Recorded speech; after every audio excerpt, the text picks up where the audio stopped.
আমার বানানো পুডিং সবাই খুব মজা করে খায় এবং সব সময় বলে যে আপনার পুডিংটা অন্যদের থেকে অনেক মজার। আসুন দেখে নেই আমি এই পুডিংটা কিভাবে বানিয়েছিলাম এবং এই পুডিং এ আমি কি এমন জিনিস দেই যা খেতে অন্যদের থেকেও অনেক মজা লাগে। আসসালামু আলাইকুম। প্রথমে আমি এখানে 1 লিটার দুধ জাল করে নিয়েছি, আধা লিটার করে নিয়েছি ঘন করে। তারপরে এখানে আমি দিয়ে দিলাম হাফ কাপ গুঁড়া দুধ, খুব ভালো মতো মিক্সড করে নিচ্ছি। তারপরে এখানে দিয়ে দিলাম একটুখানি এলাচের গুঁড়া। এই জিনিসটাই এই পুডিংটার স্বাদ বাড়িয়ে দ্বিগুণ করে দেয়।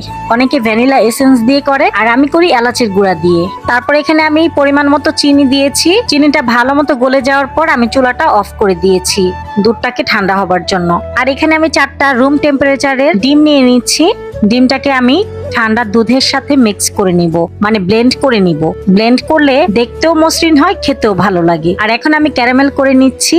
আমি যেই বাটিতে পুডিংটা স্টিম করব সেখানে আমি চিনি দিয়ে দিলাম আর একটুখানি পানি দিয়ে দিলাম। যখন কালার চলে এসেছে তখন আমি খুব ভালো মতো নেড়ে এই যে ক্যারামেল করে নিয়েছি। চিনি দেওয়ার পরে কিন্তু নাড়া যাবে না, তাহলে কিন্তু ক্যারামেল হয় না। এতো আমার পছন্দের কালার করে নিয়েছি ক্যারামেলটা।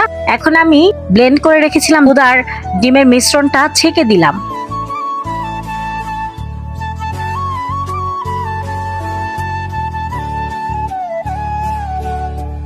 আর আমি এখন রাইস কুকার স্টিম করে নিব। আপনারা চাইলে চুলাতেও স্টিম করতে পারবেন।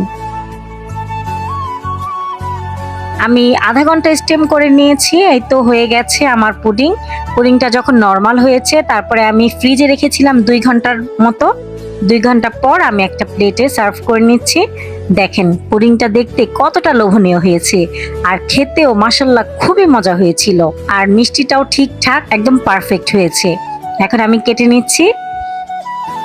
আচ্ছা বলেন তো আপু ভাইয়ারা, আপনারা কে কোথা থেকে আমার ভিডিওটি দেখছেন, আর আমার ভিডিও আপনাদের কাছে কেমন লাগে কমেন্টের মাধ্যমে কিন্তু জানাতে ভুলবেন না। আপনাদের লাইক এবং কমেন্ট আমাকে অনেক উৎসাহিত করে নতুন আরেকটি ভিডিও তৈরি করার জন্য।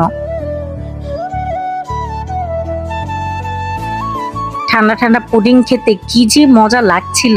আর আমার বাচ্চারা কিন্তু এই পুডিং অনেক বেশি পছন্দ করে, তো ওদের জন্য কিন্তু আমি প্রায় সময়ই এইভাবে পুডিং বানিয়ে থাকি, কারণ ওরা এলাচের ফ্লেভারের পুডিংটা বেশি পছন্দ করে। আর আমার ভিউয়ার্সরাও কিন্তু একবার আমার রেসিপিতে পুডিং বানাবেন, বানিয়ে খেয়ে দেখবেন যে আপু ঠিক বললাম কিনা। ভিডিওটি ভালো লাগলে প্লিজ একটি লাইক দিবেন। ভিডিও সংক্রান্ত কোনো মতামত থাকলে কমেন্টের মাধ্যমে জানাতে পারেন। আজকের মতো ভিডিওটি এ পর্যন্তই। আল্লাহ হাফেজ, আসসালামু আলাইকুম। আমাকে সাপোর্ট করার জন্য আমার ভিডিওটি চাইলে একটা শেয়ার করে দিতে পারেন। আর যারা এতক্ষণ পর্যন্ত আমার ভিডিওটি না টেনে সম্পূর্ণ দেখেছেন তাদের সবাইকে অসংখ্য ধন্যবাদ।